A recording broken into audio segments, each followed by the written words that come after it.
Welcome to the Kuiva campsite. If you look at that green tent right there, that's ours. The one over there is the next person's. That's our fire ring. This is our daughter sitting on our picnic table. That's our guitar. She's eating a power bar. It tastes good. Only problem with our place so far is that thing way off in the distance there is our car. That's the closest that we can park. However, it's 3:45 in the afternoon, and it's probably about 75 degrees and absolutely no humidity. If you look out, here is the view from our campsite. Oh, I didn't. Kayla didn't even notice that. I did.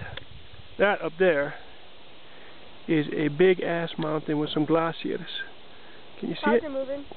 And the clouds are moving above it and everything. But it's beautiful. Oh, don't forget. Absolutely beautiful. Don't forget what, Kayla? That's our hummus and pita bread. That's Kayla eating our hummus and pita bread. Say goodbye, Kayla. Goodbye, Kayla.